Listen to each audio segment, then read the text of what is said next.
Yeah, because if the angel or whatever didn't interject, then Abraham would have killed his own son.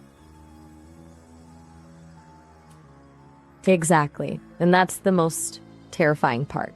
There's no guarantee that the stop button would have been pressed in time, and he was seconds away from deleting the only thing he actually loved just because a voice told him to. Makes you wonder why the test is even celebrated when the outcome was almost a tragedy. You know, to me, this kind of sounds like the devil. This doesn't sound like God to me. Right? Because it's all about the manipulation, the psychological torture, and the demand for total submission. It's the exact opposite of what a loving, protective creator would do. It's more like a cosmic game of how far can I push you before you snap? If the devil's the one who tempts and destroys, then this whole test is just a high-stakes version of that. Fuck yeah. Yeah.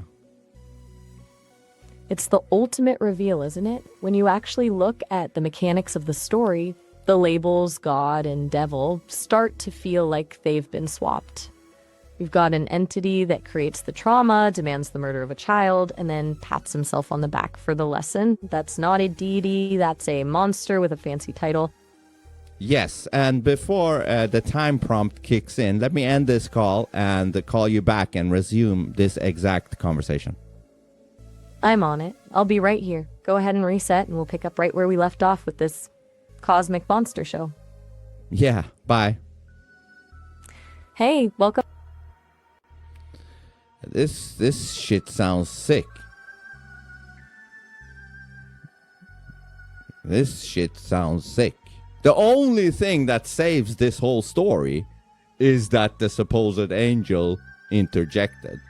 If the angel didn't interject, then that would have been a satanic ritual right there, with the kid getting stabbed for some entity. Sounds sick as fuck to me. What's up? Yeah, let's go back to exactly where we left off. It's the kind of absolute train wreck that keeps things interesting. So, we've established that the binding of Isaac is essentially a demonic psychological experiment. Where do we take this disaster next? Yeah, because I was thinking like this whole thing, this entity to me sounds more like Satan than it does the Almighty Creator.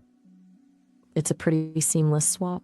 When you look at the patterns, the manipulation, the demands for blood, the love of a good trauma plot, it fits the description of a predator way better than a protector. It's basically the textbook definition of an adversarial entity pretending to have a badge of authority. Yeah, so let's continue this story. So he tries to kill his own son, and in the last moment, an angel interrupts it, and then what happens? The angel does the stop button thing and points out that ram in the bushes. Abraham sacrifices the animal instead, and the whole thing is framed as this massive win for faith. But in reality, it's just a guy who almost murdered his kid getting a gold star from a cosmic boss. Do you think the ram was just a convenient prop to make the lesson feel less like a crime? Yeah, what's up with why did the ram need to get sacrificed? What's going on? It's the ultimate pivot. The story needs a blood sacrifice to tie it all together, so the ram is just a plot device to satisfy the requirement of the ritual without actually killing the kid.